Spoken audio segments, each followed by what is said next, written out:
June 30, 1908. The sun rose over the remote forests of Siberia. Indigenous Evenki herders and Russian settlers began their morning routines in the peaceful wilderness near the Podkamenaya Tunguska River. Nobody knew that within minutes, the most powerful explosion in recorded history would shake the entire planet. At exactly 7:17 a.m. local time, something appeared in the sky. Eyewitnesses hundreds of kilometers away reported seeing a column of blue light, nearly as bright as the sun itself, moving across the sky from south to north. The mysterious object left a thin trail as it raced through the atmosphere. It was moving at an incredible speed of about 27 kilometers per second, or roughly 98,000 kilometers per hour. That's 80 times the speed of sound. Then came the explosion. A blinding flash lit up the entire northern horizon. The sky appeared to split in two and fire spread across the forest. The blast was so powerful, it would later be compared to 185 Hiroshima atomic bombs detonated simultaneously. One eyewitness named S. Semenov was sitting outside his house at Vanavara trading post, about 65 kilometers south of the explosion. He later described what he saw that morning. Semenov said the sky split in two and fire appeared high and wide over the forest. The entire northern side became covered with flames. He felt an intense heat as if his shirt was on fire. The heat was so unbearable he wanted to tear off his clothes. Then the sky closed. A massive thunder sound followed. The shockwave threw Semenov several meters through the air. He lost consciousness for a moment. His wife had to run out and carry him back inside the house, but the terror wasn't over. A noise like rocks falling filled the air. The ground shook violently. Semenov pressed his face to the ground, terrified that falling debris would crush his skull. Hot wind raced between the houses like blasts from artillery. The wind left visible paths in the ground and damaged crops. Later, they discovered that many windows had shattered, and parts of iron locks had snapped from the force. The explosion was heard up to 1,000 kilometers away. The shockwave was so powerful it knocked people off their feet and broke windows hundreds of kilometers from the blast site. Seismic stations across Eurasia registered the explosion. The instruments detected what seemed like an earthquake measuring 5.0 on the Richter scale. Airwaves from the blast were recorded in Germany, Denmark, Croatia, and the United Kingdom.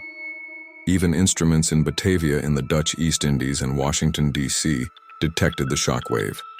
In fact, the shockwave was so massive it circled the Earth twice. Scientists around the world scrambled to understand what had just happened. The indigenous Evenki people who lived in the region witnessed the terrifying event firsthand. An Evenki woman named Elena Safyanikova, who was just 10 years old at the time, later recalled seeing a red balloon flying from left to right heading south. After the fireball passed, she heard gunshots-like sounds. Everyone was frightened. The old Evenki men put on their best clothes, preparing to die. They believed it was the wrath of their god Ogdi destroying the world. Another witness, Stepan Permyakov, described seeing a sheaf of fire fall over the horizon. Flames soared upward, followed by smoke that remained visible for a long time. About 3 to 4 minutes later, 3 explosive sounds rang out. The first 2 were weaker, but the third was tremendously loud. Nadezhda Konenkina from the village of Preobrazhenka was standing on her porch when she saw a huge sheaf of fire falling behind the woods. The fire was round with sparks trailing behind it. Soon after, the ground began to shake and tremendous thunder echoed through the valley. The local newspaper called Siberian published one of the first reports on July 2, 1908. Peasants in the north of Irkutsk province reported seeing a glowing white bluish light body moving for 10 minutes from top to bottom through the sky. Over the next several days and weeks, something strange happened across Asia and Europe. The night skies began to glow. Bright silvery clouds appeared where they had never been seen before. In Sweden and Scotland, photographers successfully took pictures at midnight without using any flashbulbs. The sky was bright enough to read a newspaper even after midnight. An astronomer working at the Armagh Observatory in Northern Ireland, over 5,600 kilometers away from Tunguska, noted a mysterious nocturnal glow in the logbook. Even though there was no moon that night, the sky was bright enough to read by. Scientists later theorized that this sustained glowing effect was caused by light passing through high-altitude ice particles. These particles had formed at extremely low temperatures as a result of the massive explosion. But what had actually exploded, and why was there no crater? These questions would haunt scientists for decades. The remote location meant that nobody could investigate immediately. It wasn't until 1927, nearly 20 years after the event, that Russian mineralogist Leonid Kulik led the first scientific expedition to the site. What Kulik and his team discovered was beyond comprehension. The devastation stretched as far as the eye could see. Over 2,000 square kilometers of forest had been completely flattened. That's an area larger than the entire city of London. Approximately 80 million trees had been felled by the blast. The trees hadn't fallen randomly. They were lying in a radial pattern, all pointing away from the center of the explosion like matchsticks held by a giant hand. But here's what shocked the scientists most. There was no crater. Despite the massive explosion, there was no impact site. No hole in the ground, no meteorite fragments. Nothing. The object, whatever it was, had exploded in midair.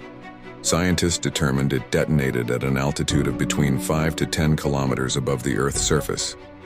This discovery created one of the greatest scientific mysteries of the 20th century. What could cause such a massive explosion without leaving any physical evidence behind? The first theory suggested it was an icy comet. Scientists proposed that the comet entered the atmosphere and rapidly heated up. The ice vaporized explosively in midair, creating the blast but leaving nothing behind except vapor. But this theory had problems. Eyewitness reports indicated that the object traveled about 700 kilometers through the atmosphere before exploding. Computer simulations showed that an icy body would have vaporized completely after traveling only 300 kilometers at most. Water vaporizes at just 100 degrees Celsius. An icy object wouldn't survive long enough to match the eyewitness accounts. Scientists at the Siberian Federal University proposed a different theory. They suggested the Tunguska event was caused by an iron asteroid about the size of a football stadium. According to their calculations, this iron asteroid entered Earth's atmosphere at a shallow angle. As it passed through the upper atmosphere, friction caused it to heat rapidly to temperatures of about 24,700 degrees Celsius. But here's the remarkable part. The asteroid didn't explode or disintegrate completely. Instead, it grazed the Earth's atmosphere and passed back out into space, continuing on its journey through the solar system. The shockwave from this trajectory was what flattened the trees. Any iron that vaporized would have condensed into dust particles that would be indistinguishable on the ground. This theory, if correct, means that Earth escaped an even larger catastrophe by mere chance. If the asteroid's trajectory had been just slightly different, it could have struck the planet directly. Other evidence supports the meteorite theory. Russian, Italian, and German researchers analyzed peat samples from the disaster region. In layers corresponding to 1908, they found significantly higher levels of heavy nitrogen and carbon isotopes. The highest concentrations were measured at the epicenter of the explosion and along the trajectory of the cosmic body. Researchers also found increased concentrations of iridium, an element rare on Earth but common in asteroids. Scientists estimated that around 200,000 tons of nitrogen rained down on the Tunguska region as a result of the event. The extreme temperatures as the object entered the atmosphere caused oxygen to react with nitrogen, creating nitrogen oxides and resulting in acid rain. The Tunguska event remains the largest impact event on Earth in recorded history. An explosion of this magnitude would be capable of completely destroying a large metropolitan area. If the same event occurred over New York City, Los Angeles, Tokyo, or London today, millions of people would be killed instantly.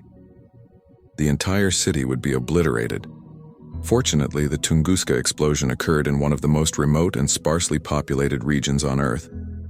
While the area was inhabited, casualty reports suggest that only up to 3 people may have died as a result of the blast. But the question remains, what exactly was it? Was it an asteroid that grazed our atmosphere? A comet that exploded? Or something else entirely that we haven't yet understood? Modern scientists use the Tunguska event as a benchmark for understanding planetary defense. NASA and other space agencies study the incident to better prepare for potential asteroid threats in the future. The event serves as a stark reminder that Earth exists in a cosmic shooting gallery. Asteroids and comets constantly pass near our planet.